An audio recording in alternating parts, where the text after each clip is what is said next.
I want to welcome everyone for joining us this morning for our Telework Strategy for the Future, the second webinar talking a little bit about some of the resources available for companies that are doing telework now and want to do it better, or interested in starting or otherwise improving their telework programs through the Telework Virginia program. My name is Jeremy Holmes. I am the Director of the Ride Solutions Commuter Assistance Program, serving Roanoke, Lynchburg, Martinsville, Danville, and New River Valley. We are partnering with Telework Virginia to be able to offer these services in Southwest and Central Virginia. A couple of housekeeping items real quick. We are recording this webinar. We recorded last week's session as well, and what we're going to be doing is pasting the Q&A from both of these webinars into a single video to be able to share when we're all done. So if you want to be able to reference this later, see what some of your peers asked, we will have those, the webinar available hopefully by the end of the week. So we'll send that link out to you and encourage you to share that with other folks in your organization. We will ask folks to stay muted over the course of the video or of the webinar. We will have Q&A at the end, and what we'd encourage you to do is type your questions into the chat, and we will be collecting those as the presentation goes on, and then addressing those answers at the end of the webinar. We'd also ask if you're willing to introduce yourselves, so we kind of get a sense of who is joining us today, your position, and the organization you represent. That'll help us kind of anticipate other questions that we might want to address towards the end of the presentation. A tiny bit of background about the Ride Solutions program. If you're not familiar with us, we are the region's commuter assistance program. In normal times, we work with all kinds of commute options, working directly with commuters and with businesses to set up programs that encourage folks to use high occupancy modes. So essentially get out of driving a car by yourself, carpool, take the bus, start van pool programs, bike and walk, and so forth. But obviously these are not normal times, and so a lot of folks are not taking advantage of these options, which makes us very excited to be able to work with the Telework Virginia program and the State Department of Rail and Public Transportation to support our businesses with some telework services. And so I'm going to stop talking now and turn this over to Robin Mack with Telework Virginia, who is going to talk, well, she's the star of the show, really, to talk about what's happening on the telework side, the kinds of things you can expect to tap into, and introduce Kathy Moline from Moline. I think I always pronounce your name out loud wrong. I read it one way and I say it a different way. To talk a bit more about what the state is doing and the state's approach to telework. All right. Well, good morning, everyone. We're excited to be here today. We're going to discuss the services that are offered by Telework Virginia. We're going to talk about the benefits of telework, manager tactics, and best practices and tips. First, Kathy Moline with the Department of Rail and Public Transportation, will provide a brief history of Telework Virginia. Kathy? Good morning, everybody. Thank you for joining us today. My name is Kathy Moline, and I'm one of the Mobility Programs Managers for the Department of Rail and Public Transportation.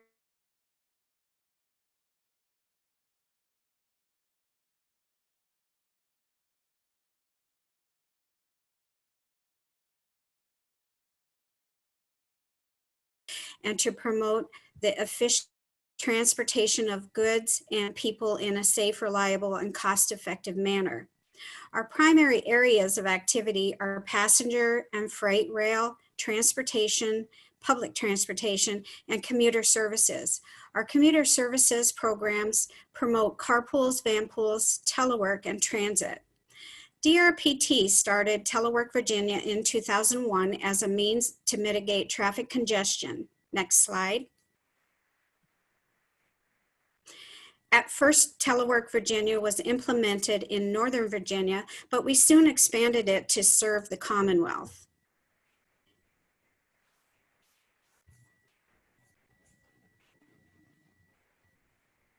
And in 2006, DRPT saw a need to expand to Richmond and Hampton Road regions. And now we've made Telework Virginia open to all of the Commonwealth. Next slide. The reason we focused on telework was DRPT, along with the Metropolitan Council of Governments out of Washington, D.C., had research that showed a significant potential for the need of teleworkers to take cars off the road and to help mitigate traffic congestion. Next slide. Some of the resources that we have available are Telework VA website.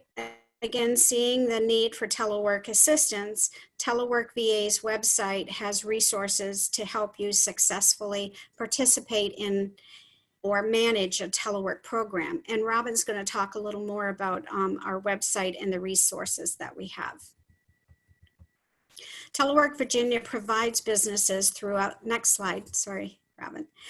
Telework Virginia provides businesses throughout Virginia free technical resources, consulting from DRPT's telework experts, Robin, to develop telework policies, start or expand a telework program, and help businesses like yours get the most out of your telework program. Like many of you, we at DRPT were put into an emergency telework program for our employees. While we had a telework program and policy, when COVID surfaced here in the States, many employers and businesses did not. We are here today to help businesses, even those that have a formal telework policy, maintain productivity throughout these unprecedented times. And that's it, Robin. Okay. Thank you so much, Kathy. All right, so I will continue providing a little bit more detail with what Kathy has spoken about. Virginia is really very fortunate to have the Telework VA program offered by the Virginia Department of Rail and Public Transportation. The program is statewide and offers free technical assistance, as mentioned, to companies that are looking to implement or expand their telework program. Now that organizations have experienced telework for the past few months as a result of the pandemic, they're now ready to have real conversations about how they can set up their telework program right away.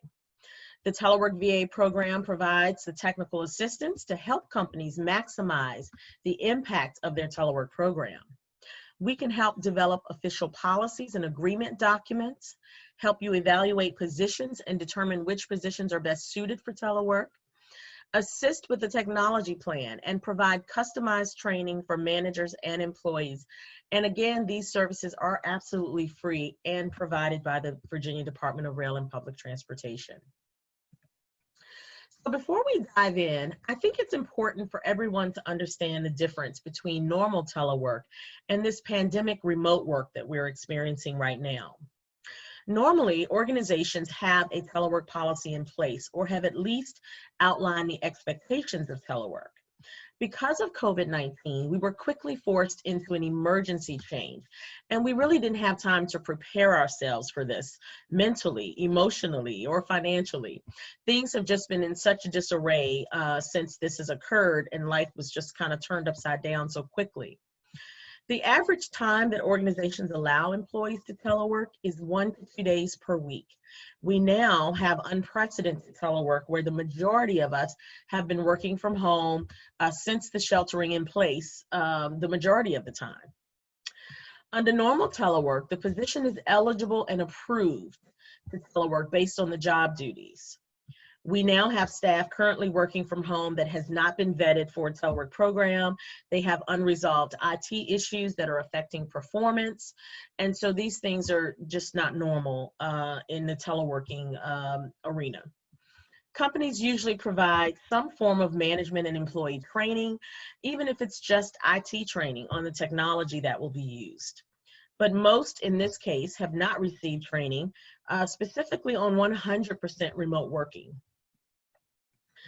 Normally, you have a dedicated workspace But now our workspace is invaded with our spouses, our kids, and others. And if you live alone, you may be dealing with isolation issues as well.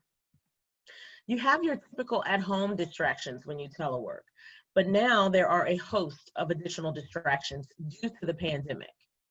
We're experiencing high levels of anxiety. We're concerned about our health and those around us. We're worried about trying to do our job and if we'll have a job. Childcare is a real issue for many of us. We're worried about the economy and the strain on our personal finances. We're concerned about our loved ones and how the pandemic is impacting them. We are dealing with the stress of it all. And now that the country is transitioning back to the workplace, in some ways it's more stressful because it comes with a host of other concerns.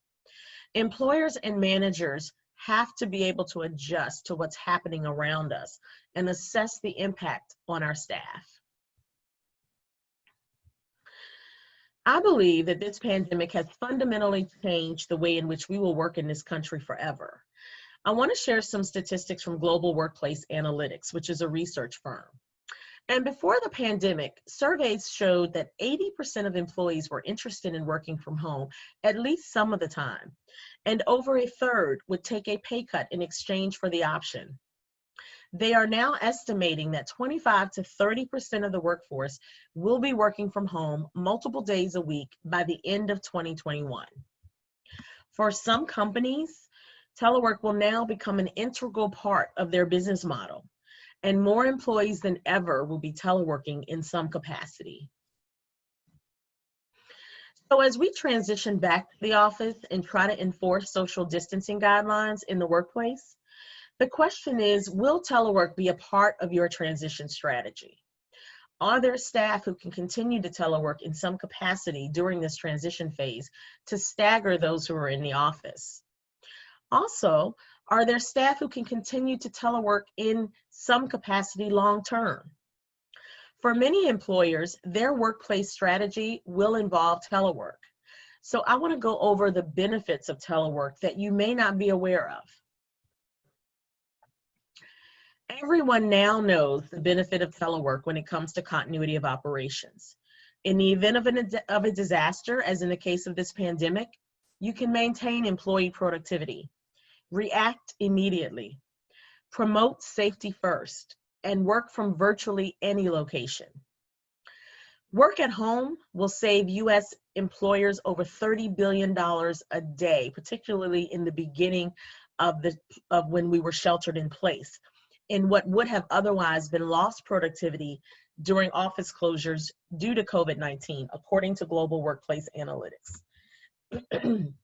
The humbling reality is that many more companies may have faced business closure if not for the ability to telework during this pandemic. Telework helps improve recruitment and retention. You're able to attract top talent and highly qualified employees because employees are looking and even negotiating for the ability to telework. Decreasing turnover by 25% could easily save your company $10,000 a year, according to a survey reported by ZDNet.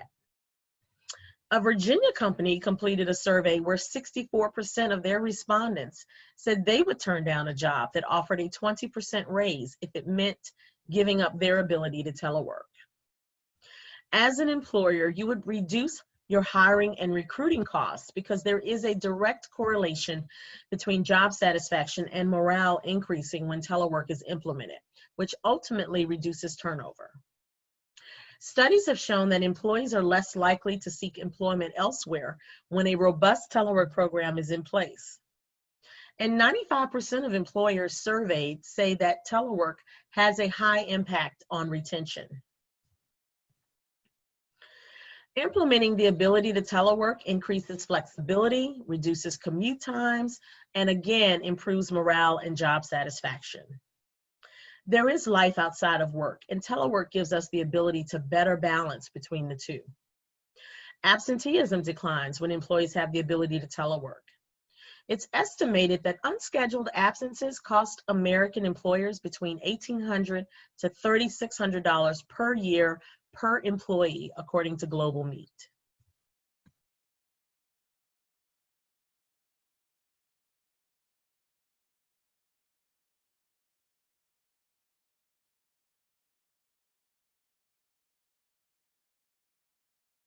And you know, companies are looking at options and trying to figure out how they can reduce costs. And so being able to maintain space while you grow as a company is definitely a benefit. According to Global Workplace Analytics, occupancy studies show that employees are not in their desk, not at their desk 50 to 60% of the time, which could be a huge waste of money.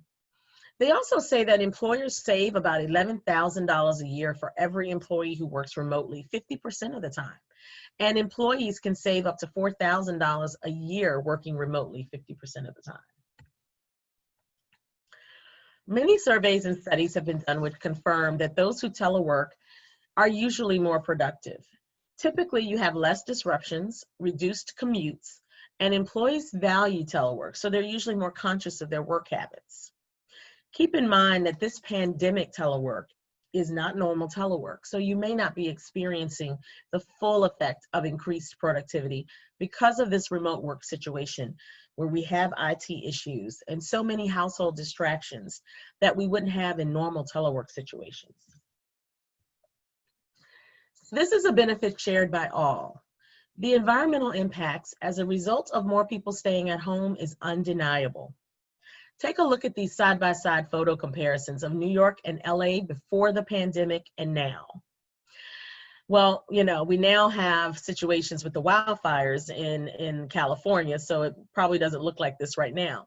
But if everyone with the ability and desire to work remotely did so just 50% of the time, the greenhouse gas reduction would be the equivalent of taking the entire New York State workforce permanently off the road. That's because 29% of greenhouse gas emissions come from the transportation sector. On the flip side, if those existing teleworkers that were teleworking prior to the pandemic started driving to work right now, we'd have to plant 91 million trees to offset the resulting emissions, according to recent research conducted by Global Workplace Analytics. While telework is first and foremost a business strategy for companies, there are certainly benefits that extend to employees. Despite what some may think, there is life outside of work, and the ability to better balance work demands with everything else we have going on in our lives is important. Excuse me. A study conducted by the Journal of Applied Communication Research found that teleworking the majority of the time alleviates forms of stress and distraction and increases job satisfaction. And part of the job satisfaction also stems from the ability to better balance work and life. In the event of a disaster or a pandemic as we're in, employees want to continue to work, but in as safe of an environment as possible. Telework allows the ability to do that. While increased productivity is certainly a benefit to the employer, it's also beneficial to the employee, because if we can get more things off of our to-do list more efficiently, it helps to alleviate that stress and pressure. The number one benefit that was cited in the survey was cited by most people was cost savings. Global workplace statistics indicate employees who work remotely half of the time can save $2,500 to $4,000 a year. That's almost like a raise. You can double those numbers in a full-time remote work situation. So where you're likely saving your money is from gas, car maintenance, dry cleaning, laundry, lunch and coffee, and buying professional clothing. I want to shift gears to our next agenda topic, which is management tactics. So in the course of my career, I've managed about 300 unique individuals. And so I know that at the end of the day, for managers, it's about making sure the work gets done. I mentioned earlier that the Telework Virginia program provides customized management training. It's really important to provide the tools that supervisors and managers need to effectively manage staff that telework. These are some common traits of successful remote managers, and our management training covers topics of trust, the ability to evaluate results, open and frequent communication, and flexibility in approaching new processes and solutions. In the training, we talk about the most commonly asked questions by managers, which is, how do I know they're working? We train managers to manage by results and not observation. Managing by results is not just the way we should manage remote workers, it's the way we should also manage in the office. It's about focusing on the outcome of the work. Is it timely? Is the quality of work there? How efficient can the work be done? And can the work be prioritized effectively? However, in order to successfully manage by results, you have to have measurable deliverables. We also cover using measurable deliverables in our training. You need to provide clear and detailed instructions. Tasks should contain action items. Deadlines should be realistic. Make it clear what the priorities are. Evaluate the outcome. Was it timely? Was it a quality job? Or did it look like it was rushed and thrown together? It's really important to include staff in this process of managing by results. You're not doing the job yourself, managers. So if you start establishing measurable deliverables on your own, you might totally miss the boat by setting unrealistic expectations, and you won't get employee buy-in. The goal is to get the work done effectively and efficiently, and setting unrealistic goals doesn't benefit anyone. Okay. This pandemic, in some ways, has changed the way we work forever. It's important to embrace change when it comes to new processes and solutions, because there just might be a better and more efficient way of doing what we've always done. Be open-minded and listen to suggestions from the people who do the work. Step out on a limb and try something new if the possibility is there that it might lend a better result. But we also provide customized employee training as part of the Telework VA services. The employee training covers best practices, planning and organizing, time management, communication and self-management, as well as any specific issues or concerns that need to be addressed. Training is an important part of a Telework program because it lays the foundation and sets the stage for what's expected of employees. We'll now move into our last section of the agenda, which is Telework best practices. Before we get into best practice details, I want to address some of the most important tips that can make or break your Telework experience. If you're like many of us, you might still be finding the fact that your environment has changed and you probably don't have everything at home that you're used to having at the office. And your coworkers aren't there. Well, some of you may be happy about that part. But the first thing you need to do is embrace telework and accept the fact that this is the new norm for now. Holding on to the way things were can be counterproductive. Even though we've been at this for a while, you still may not have taken the time to actually organize your new environment to help you be more productive. Take this time to organize your information and files as well as your workspace. Studies have shown the benefits of being organized improves sleep, reduces stress, improves your relationships, reduces depression, and makes you more productive. So some of you are also working with sensitive and secure data that you need to protect and keep confidential. Please remember to follow your agency or company protocols for protecting that data. You may be required to lock your laptop when you step away or other types of protocols. So please make sure that you're doing that. I've heard so many complaints about back problems and neck problems since more people have been working at home during this pandemic. I want you to take a look at how you're sitting right now. Let's go through these. Keep your head aligned, not stretching your neck. Eyes should look straight ahead. This is helpful on video conferencing calls because it will help align your eyes with the camera. Sit as far from the screen as possible.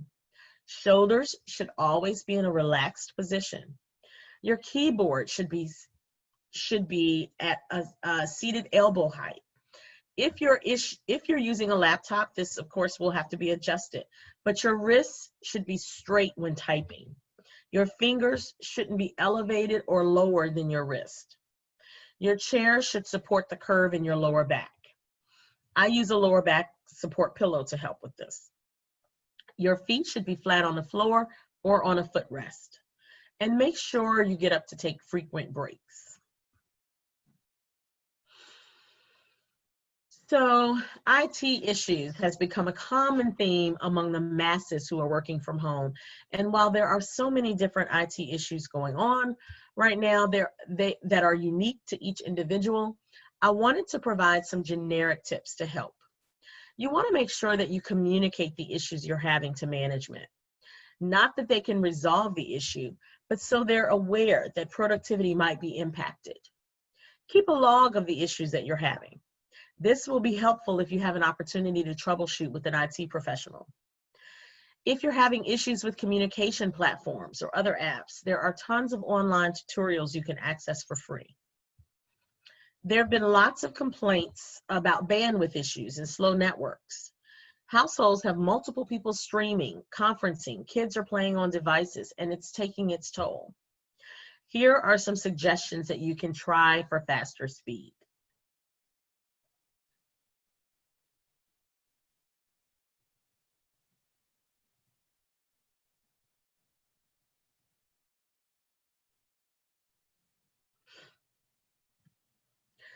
I want to talk about building your dream home office.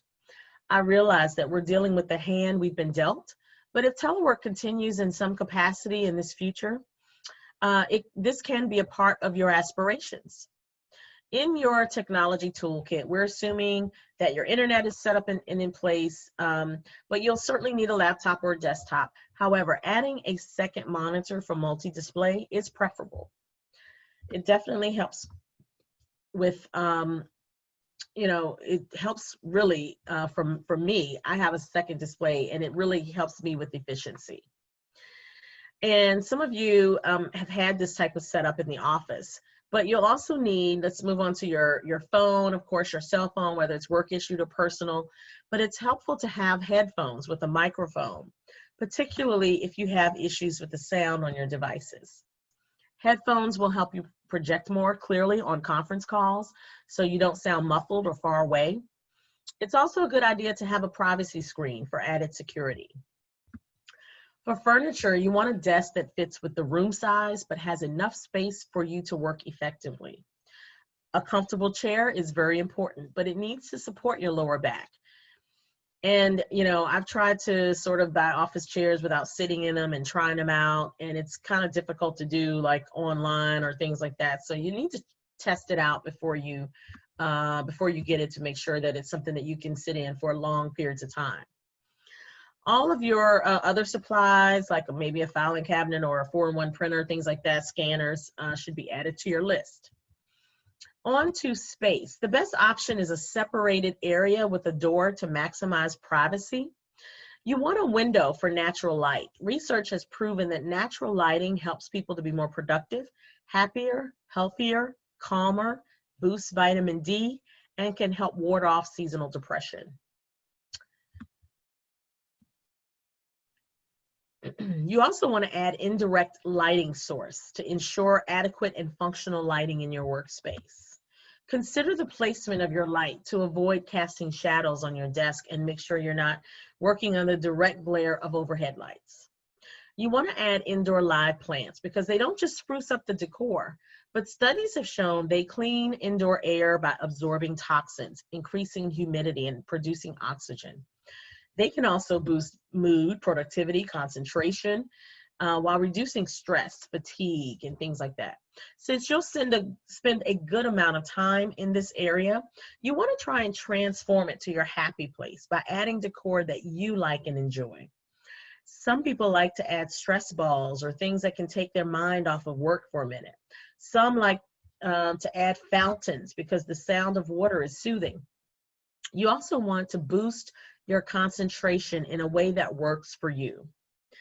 I like to work in silence. I can focus and concentrate better. But for me, this has been a real challenge with my kids invading my quiet time during the day and not going to school. And my husband, who never worked from home, is now teleworking. So I've had to make some adjustments. But you might be the type of person that silence just drives you crazy. So you might want to play music in the background or have the TV playing. There are no wrong answers for what boosts your concentration because everyone is different. Find what works best for you. The key in all of this is comfort. Studies have shown that when people are comfortable, morale increases and productivity as well. So the reason that I didn't put a picture of an ideal home office is because one size doesn't fit all. And at the end of the day, design your workspace to work for you. If that looks completely different for you and you have your work couch and your laptop and you're happy, then so be it.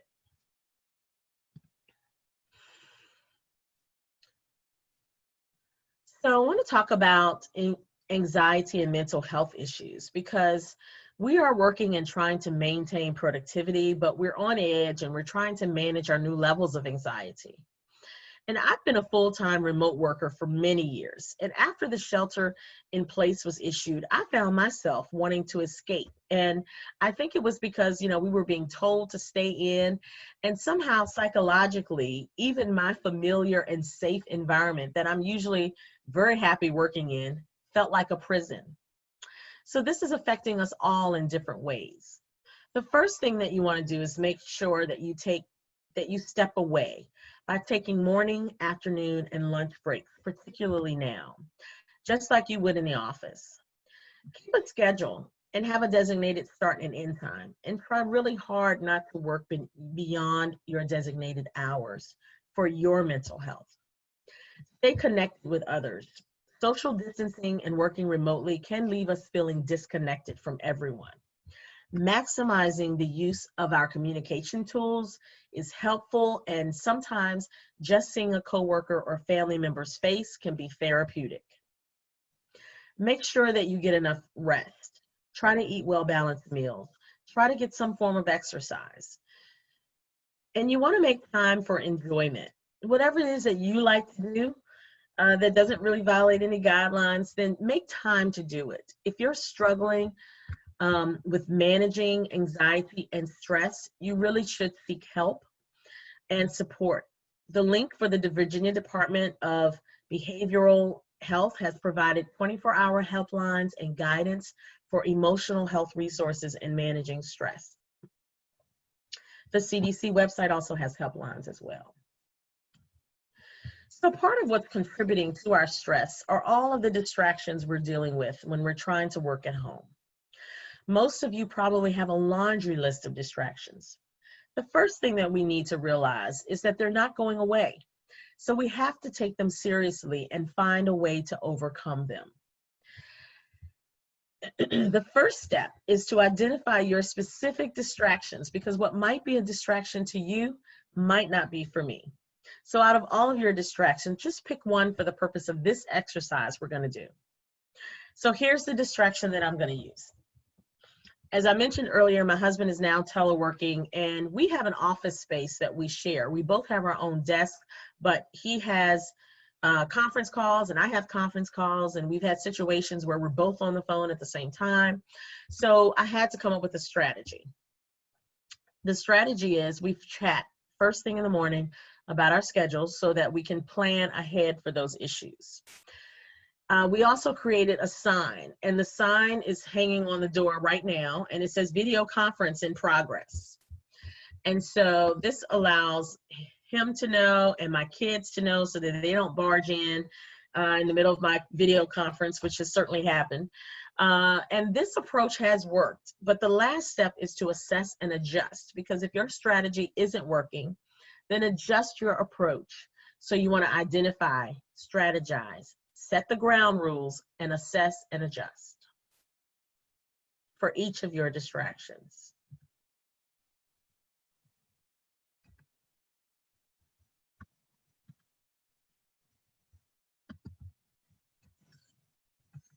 Okay. Time management is an important factor in being a successful teleworker. We've already talked about building a workday routine, but you should try to start at the same time, lunch at the same time, and end at the same time. It helps to keep you focused.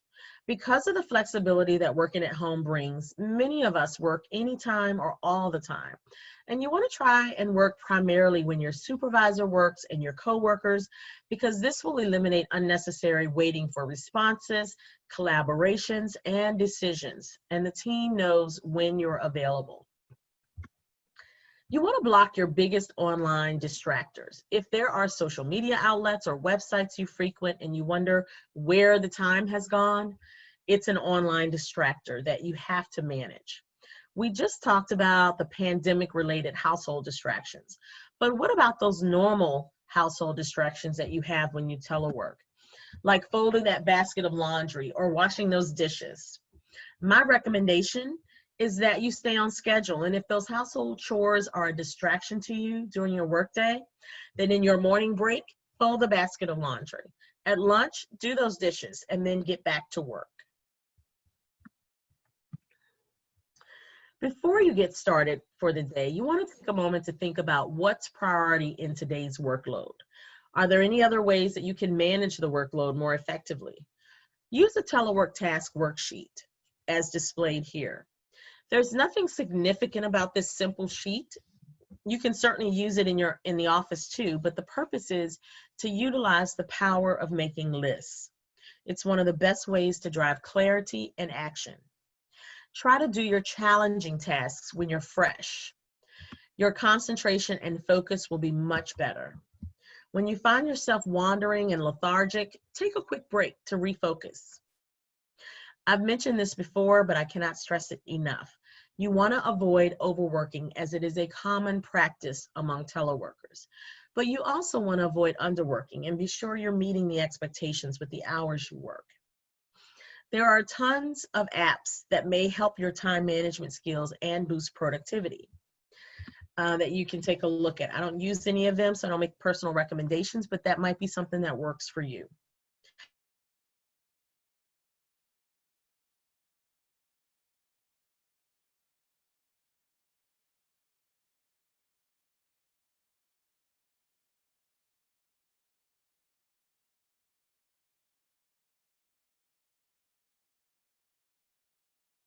Like the big shift from candlelight to electricity.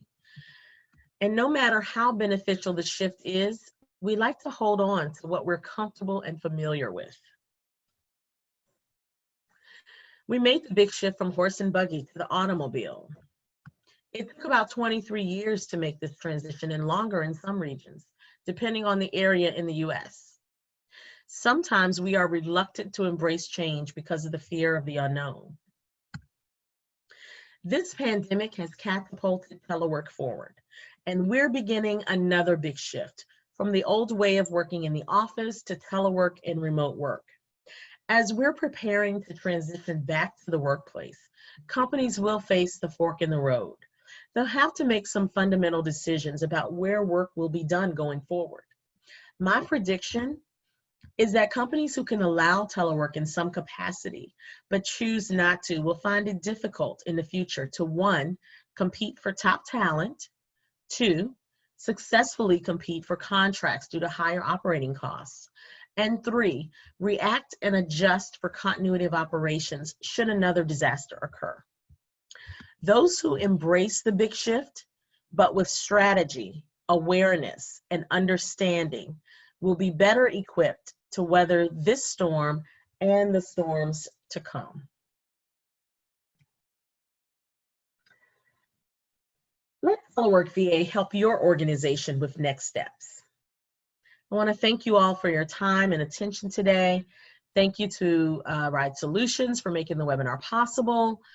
And we do have time for some questions.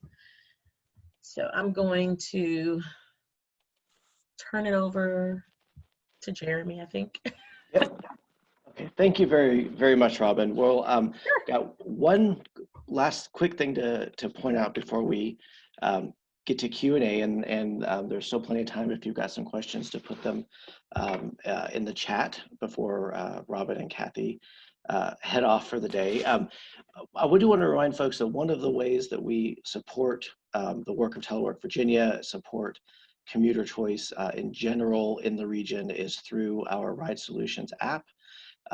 Again, in normal times, one of the things that this app does is allow folks to find carpool matches, transit routes, and so forth. And while folks aren't doing that now, they can still use the app to log telework trips to earn rewards. So we, through the app, we are able to offer literally thousands of rewards for local businesses, online, retailers, restaurants, and so forth, monthly raffles. So, and your telework trips, which you can even set up to automatically log if you have, yes, if you're teleworking every day or you're teleworking set days, those trips do count. So if you've got an active telework program, this is a free thing that your employees can tap into to additionally incentivize and reward them for essentially making a trip they're already making. And this is something we can do to help meet other commuter goals as we eventually make our way back to normal times, hopefully. So this is a free app you can get on your mobile device or register via the website. For the Q&A, I'm actually going to launch in with a question while folks are submitting other things. And Robin, can you tell us a little bit about the typical process? So if a business reaches out to you and they're inspired by all the benefits that you went over today, what does that ramp-up process look like working with Telework Virginia? Oh, absolutely. So the first thing that we do is we start with an initial assessment. And that assessment just allows us to understand where you are with telework, where you were maybe prior to the pandemic and where you are now, so that we can better figure out how we can assist you. And we also, during that assessment, try to determine where you want to go with your program. What is it that you're looking to accomplish? We want to make it clear that the Telework VA program is definitely not there to, have you move telework in an area that in a direction that you may not be comfortable with. We are really simply here to help guide you into moving telework to wherever the next step is for your organization. So we gauge all of that information in the initial assessment. The next step that we do is we issue a letter of understanding that states that we can provide the following services based on our assessment to your organization at no cost. And we submit the letter of understanding to you, and if you're in agreement with it, then we move forward with providing the technical assistance that we've agreed to provide. And as mentioned, all of the steps that we can take, we will work to either create your policies or review your current policies, provide training for your managers and employees, and any of the other services that we provide that we think are appropriate. The next thing that we will do is once we have provided those services, technical assistance, we try to survey and gauge the impact that the program has had on your company. So we do a survey or a questionnaire to gather that information from you. And that's really, companies seem to really like the fact that they can have this information assessed to determine how the impact of the program was for their organization. And so those are the simple steps that we take. We try to keep everything really simple as we're providing those services. So those are the typical steps. Thank you. Another question we had was, when an employee starts teleworking, does an employer have a responsibility to provide desk chairs, equipment outside of, say, maybe the technology? And if not, does an employee have an option of claiming any of the work-related furnishings or other materials as a tax deduction? So typically, companies don't necessarily have an obligation to provide chairs and equipment during telework. The one thing that we have seen pretty consistently is a lot of it is dependent on how often an employee teleworks. So for example, if a company has a telework program where an employee teleworks 1 day a week or 2 days a week, because they're in the office the majority of the time, they usually aren't provided with, chairs or desks or things like that. However, they do have, usually when they telework 3 or more days, which means that they are not in the office the majority of the time, most companies will take on the responsibility of providing all of the equipment, desks, and things that are necessary to work at home. So it usually is associated with how often that person is working from home. And normally in responses to being able to claim equipment and things like that, I would advise you to definitely check with your tax preparer in terms of that. There are lots of guidelines and rules that are constantly changing in terms of taxes and what's required, particularly since the pandemic.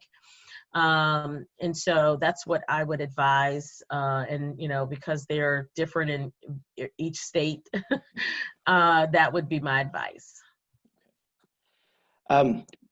So I think you touched on a little bit, but maybe there's an opportunity to expand, particularly with the pandemic situation we're in, and with a lot of us having kids who are doing virtual school. And so we've got kids at home, there's childcare issues, particularly if we've got younger children.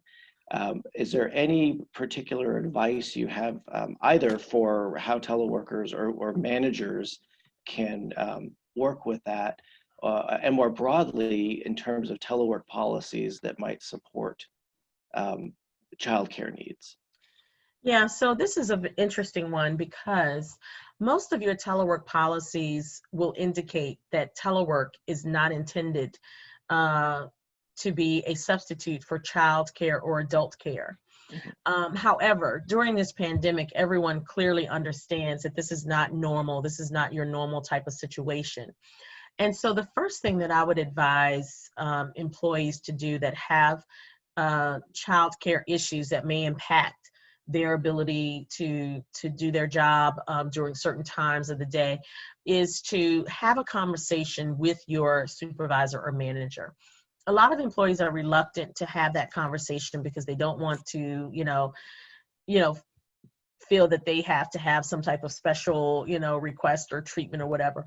But the key is communicate with your employer. Let them know what the situation is, because oftentimes there are solutions that they can help in terms of resolving the issues. They can come up with solutions and help you figure this out together.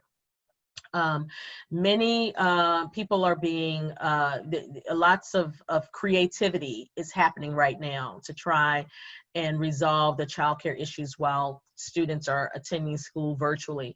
There are lots of online solutions and things that I have been seeing where, people are getting together with their neighbors, their friends, and trying to work out schedules where people are, working together. Lots of creativity going on right now. So just know that, you're not alone with the childcare issue. Lots of people are having the same issues. And so talk to your supervisors, your employers, and those who work with you. So I've got one more, and this is kind of a big question, and maybe Kathy can contribute to this, but in our part of the state, I think one of the things that we're interested in is once someone is not in the office, and of course this is maybe thinking about full-time telework, have there been thoughts or businesses having experience with, say, taking that Northern Virginia teleworker and saying, where else in the state can you live? So in other words, once you're no longer commuting to the office, do we see anything with maybe teleworkers making other choices about how telework gives them the freedom to maybe not even necessarily live in the community in which they're working? And this is personally, I'd be curious to see if we might expect, for example, some migration of workers in higher congested areas taking advantage of this and saying, well, now I can move someplace with a different quality of life or with lower congestion. Is there any maybe data that we're seeing or examples we're seeing of that kind of behavior? I can definitely speak to that. The answer absolutely is yes. I haven't really seen specific statistics, but I know of personal situations where we're seeing that. And that was one of the things that I was going to mention where you asked about the childcare issue. We are seeing, when we're looking and researching evidence online and things like that, we are seeing families that are moving If they are working remotely right now, 100%, they are moving to areas where they have support for their near relatives, near family members, and they are temporarily there with family and friends to be able to have the support that they need and continue to telework.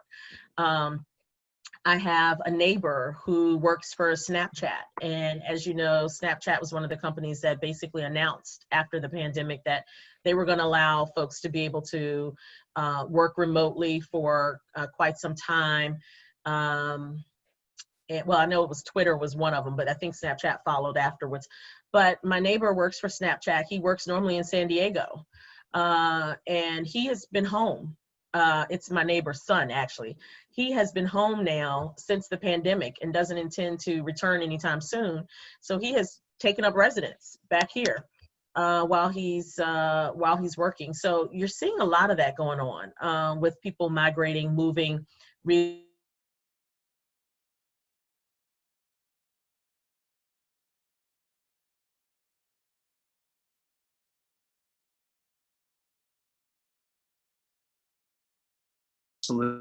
I was in a Vampo meeting last week, a virtual meeting, and one of the planners from the Shenandoah Valley said that they're getting a real boom in people moving to the Shenandoah Valley from places like Philadelphia and other large cities. So just bring that up.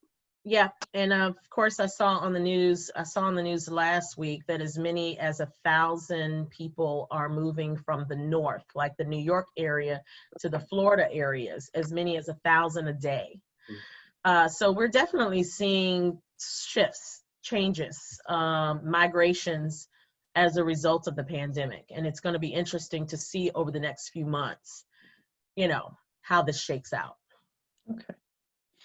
Well, we're always interested, or maybe get some of those Amazon HQ2 folks moving down to Southwest Virginia, taking the train up once a month or something like that. So yeah, absolutely.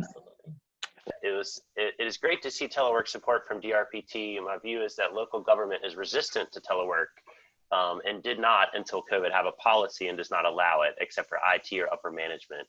Are there efforts working to get local government to support such programs and become more open to the idea? Administration positions can be remote and efficient. Wow, so that is a really great question. The Telework VA program doesn't really focus necessarily on city or state government in those regards, simply because they typically have more resources than your other organizations and nonprofit organizations and for-profit. But one of the things that I will share is, during this time, and I see more city and government, local organizations really starting to look more closely at telework and really to try and make the case for telework, and particularly with HR. I think it's important that those cases are built. I'm not sure in what position you're in, but I think it's important, and certainly I'm happy to provide some tips to making that case to help move telework forward for the organization, because it's extremely important right now, and I want to see our local government entities progress along with everyone else when it comes to telework. So definitely something that we can chat about a little bit more if you want to shoot me an email. Absolutely. Thank you. A second question that we had said, could you recommend some resources to learn more about hoteling and shared/flex workspaces? Okay, so there are some resources that really specialize in, that type of strategy, workspacing, hoteling. In fact, I was just on a webinar yesterday with a company called Agile Quest. I've worked with them for many years. They specialize in space utilization, and this is really an important time for them right now, and it goes hand in hand with telework, because as companies are trying to transition back to the workspace and social distance, they want a platform that can help manage that process for them. And so that space utilization, Agile Quest definitely has that type of platform that will help to do something like that and allow you to be able to go in and, they have the sophistication is awesome, where you go in and try to reserve a space or whatever, it will automatically eliminate other spaces near it, all types of things like that. So certainly can provide more information on that as well if you shoot me an email. Absolutely. Perfect, thank you. Yeah. Third question we have here is, when setting up a place to telework in your home, what is the responsibility of the employer to provide equipment like chairs, desk space, or other? If there is no obligation on the employer side, is there an option to claim these purchases on a tax return or tax deduction? Oh, okay. So as far as guidelines for organizations to provide this type of equipment, what you typically see is if an organization has a person who's teleworking 1 day a week, they typically won't provide those types of the equipment like chairs and those types of things. If they telework more than they work in the office, for example, 3 or more days a week, normally you would see organizations that take on the obligation of providing the office furniture for that particular person. So there aren't any specific guidelines to being able to provide those types of things. And normally, the tax laws are always changing in terms of what can be claimed by a person and things like that. Normally, if you are, an independent contractor of some sort, you certainly claim those types of things. But under employees, most of those tax obligations are reserved for employers and not, and not employees in those cases. But with everything that's happening now in the pandemic, there's different legislation that's going on. And, we're always trying to stay abreast of those types of things. So you should definitely speak with the tax professional, with regard to that as things change so quickly. So, and I know that there's been lots going on with regards to taxes and as a result of the pandemic. So I would definitely, I can't always keep up with those things. So I would definitely say check with your tax professional on that. Great question. Well, thank you, Robin. And a perfect example of some of the challenges of telework, our office internet went out right when you ended, but I was going into my transition. So thank you, Tim, for taking over the Q&A. I've got a couple other quick ones that I want to add. You talked a little bit about evaluating by results for teleworkers. Yes. Do you have examples or experience where employers may have implemented something like that broadly, even for non-teleworkers, and the impact it had on their business outcomes? Well, we include this as part of our training. Really, all of our telework VA participants are trained to manage by these types of results, and sometimes these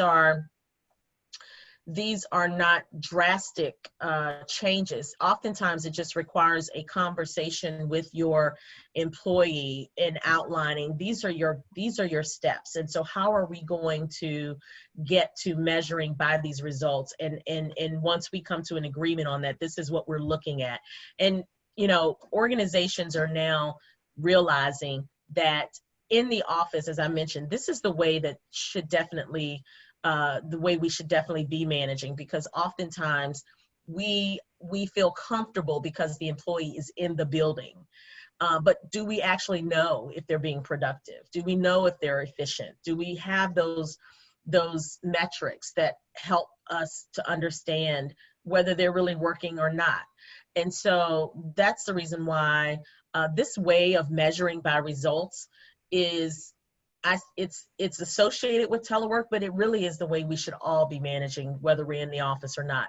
So all of our telework VA participants are trained to do this and measure by these results. And since the pandemic, I've been doing so many webinars, and I've been trying to share the piece about managing by results, and we have, of course, in training, we have a little bit more detail as far as, we have worksheets that kind of help to go through this process. But it's been a very interesting piece of the training, because organizations are really starting to embrace it, particularly when they start to think about telework, and they're saying, okay, I feel more comfortable that I now have the tools to be able to manage my teleworkers, even though they're not in the office. I have those tools that are necessary. So yeah, I would say there are lots of examples of companies that are going through this and trying to do it correctly, I would say. Yeah, but that's great. Okay, so another question is, can you provide example telework policies? And then I'm going to actually branch it off that along with that. Can you give like a thumbnail sketch of what is the process like working with Telework Virginia? What can a business expect when they start calling you through kind of what happens? Absolutely. So let me address the first question, was about the policies. I want to share that the Telework VA website does have quite a few resources on there, and I think there are some policy examples and things like that. However, as a Telework VA participant, you would get direct guidance. And so the process is, from the very beginning, if you're interested in being a Telework VA participant, we would conduct a assessment just over the phone, just to get an idea of where you are with your program, or if you have a program at all.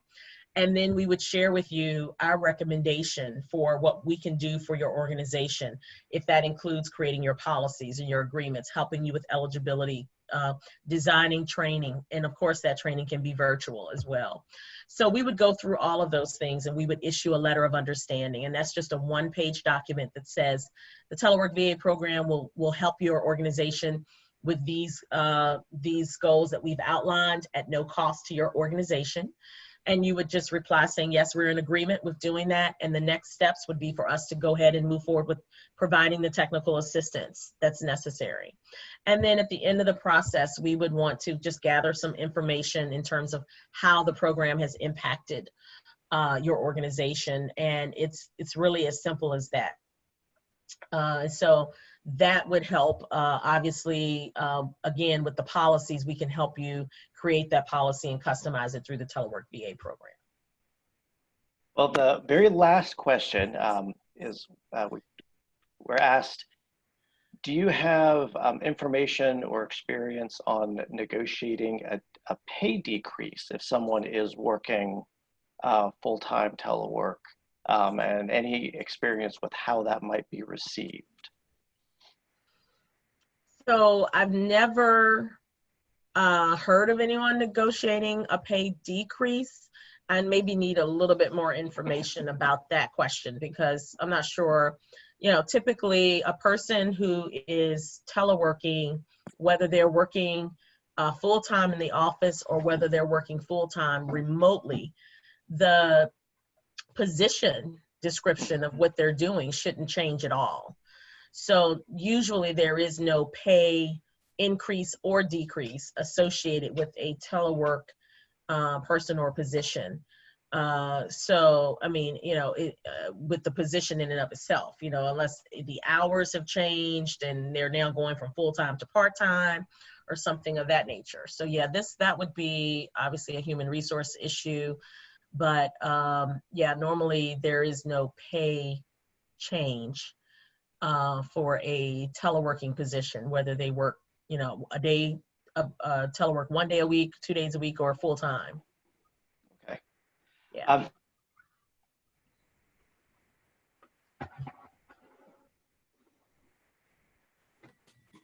So we'll have some other opportunity for more questions. And of course, you've got Robin and Kathy's contact information there if you have other follow-up questions or want to follow up with us, Ride Solutions directly. The last thing I want to share real quick as we close out is as the region's commuter service agency, Ride Solutions supports the work of Telework Virginia and all kinds of other commute options on an ongoing basis with every employer in our part of the state. One of the ways that we do that is through the use of our rewards app. So we want to remind folks that if you have folks who are teleworking and they've downloaded the app or they're registered through Ride Solutions through the website, you can still log those telework trips and earn rewards. And we can even work with your business to set up some employer-specific rewards to continue to incentivize and reward folks for telework. As a matter of fact, if someone's full-time telework, they can set that up as a recurring trip and don't even have to do the work to log those and earn the reward. So that's an incentive that we can provide your employee, your business or your employees for moving to telework. So I do want to thank Robin. Oh, yeah.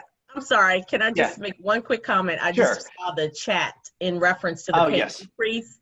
I just want to clarify. She said, it says in her presentation, it was mentioned staff are willing to accept a pay decrease. That's actually what I said was that staff are saying that they would be willing to take a decrease if it meant giving up their ability to work from home.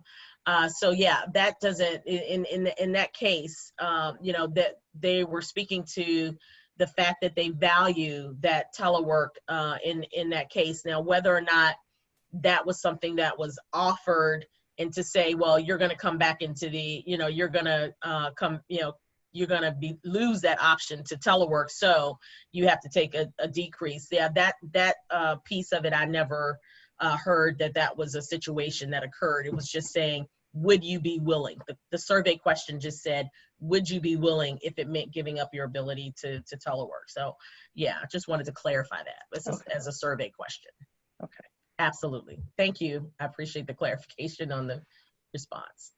Well, I think that is all we've got right now. I want to thank Robin, Kathy Moline from DRPT for running this presentation for us today, and of course, for DRPT for extending the ability of Telework Virginia to offer these services in our part of the state. We will be doing offering a recording of this webinar, and of course, we'll be following up with all of our attendees to see if there's any way we can help you take the next step to starting a telework program. So thank you very much. Thank you for all our attendees for joining us today. Please feel free to reach out with any questions and have a fantastic day. Thank you. Thank you, everybody. Thank you.